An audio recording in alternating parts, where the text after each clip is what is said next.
Hey everybody, it's Rob from Flailthroughs. This is Gundam Battle Operation 2, and this is a request from Thomas, who wanted the Zetaplus C1 in the colors of Jack Archer's Veritech from Robotech Battlecry. I'm not sure how close I've gotten.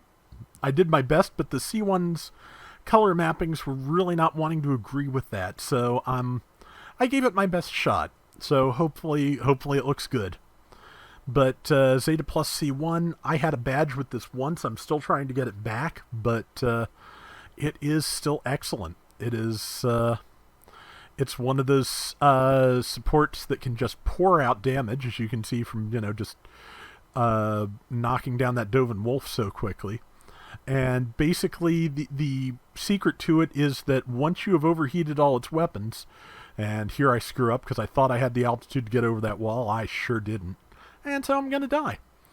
But, yeah, the secret to it is that once it's, at least I got some damage in, but once its weapons are overheated, which the Beam Smart Gun causes heavy stagger but overheats when it's charged.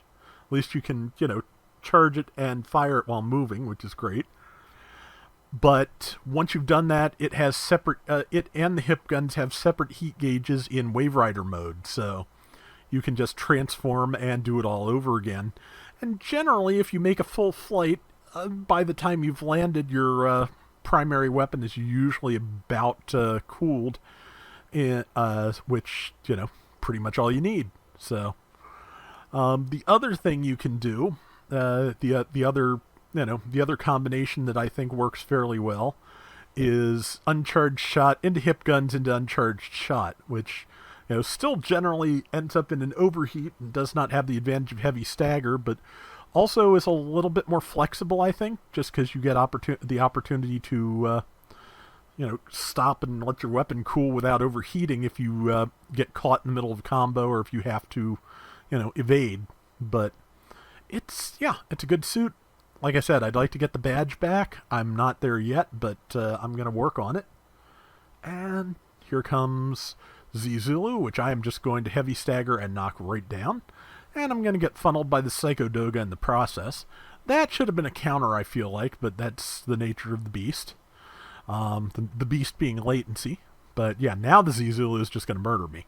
Which, that's what it does. It finds supports and it murders them.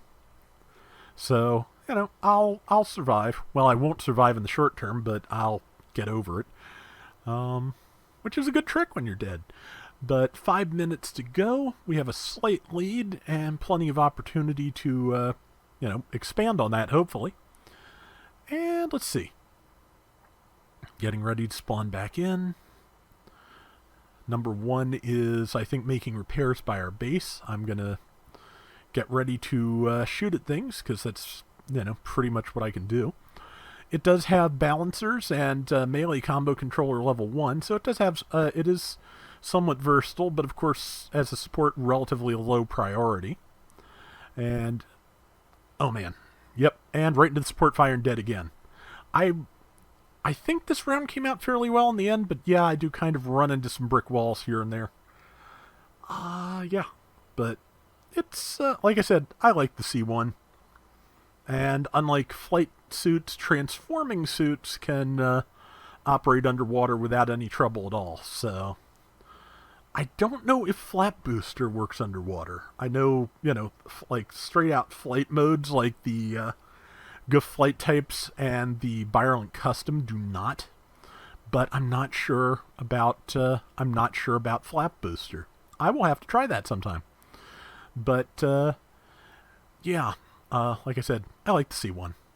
And again, just I was a little bit too close and was hitting the ledge with my hip gun, so instead I will, tried to get the kill with my Vulcans, didn't quite have the time, but somebody else got it, and I fell into the water, which could be fatal. I also tackled a little bit too early, but not going to be fatal this time, because, they had that Zulu good and dead by the time it would have been an issue to me, so that looks like the Psycho Doga, which I hit pretty hard. I'm going to try and follow up. And I have followed up. I think I hit it with both the ram attack and the smart gun, hopefully, and I'm not sure whether I got knocked out of the sky by enemies or an ally that was following up with melee. Either way, I am now going to die because I fell right into the drink in front of 3 enemies. And I did not make my tackle on that Doven Wolf, so yeah, nothing I could do with that. But looks like we're going to win this. So we're down a little bit now, but there's plenty of time. So is there plenty? Yeah, 2.5 minutes is plenty of time. Number 2 is in a bad spot there, low health and by themselves. Yep, they're dead, but we're only like 1 kill behind. We can do this. I think I'm going to spawn in at D and head north because there's a couple of enemies there that I can take shots at. Okay, or there's that. Somebody else got that kill. That's fine. Again, just, especially in a situation like this, being fussy about the kills, never good. Get the points. And fired a second too late. And they got their iframes, but that's okay because it's the Doven Wolf. And that seems to have very low beam defense from the amount of damage I've been able to do to it. Zulu coming in. I waited on purpose for the first hit, because basically, if the first hit of the combo is going, that will generally get you what you need. Trying to do damage to the Psycho Doga next. I am going to die, though, because I am surrounded, and there's just too much for my team to do anything about. I don't even feel bad about them not being able to help. There's just too much to help against.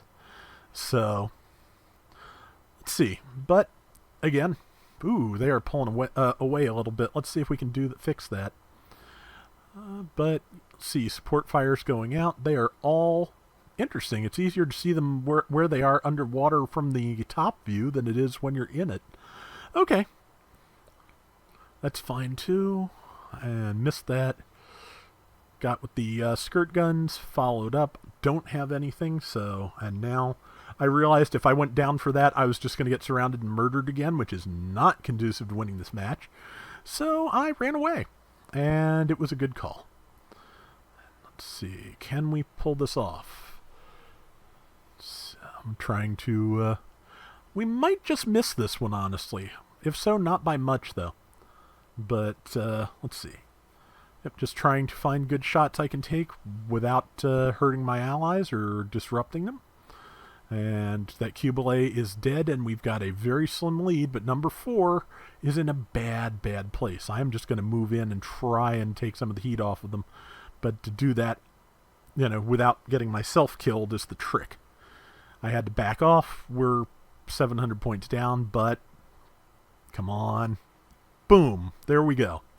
And we just won that by like 150 points. So, I think that's why I decided to save this one. I did relatively well, and I got that last second kill that made it work. So, and yeah, I hope the colors are okay, Thomas. Like I said, I had a hard time with this one.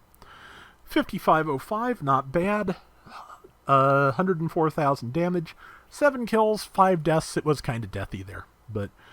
Yeah, on this account, I just got to the Ramzagok. But that is going to do it for today's Gundam Battle Operation 2.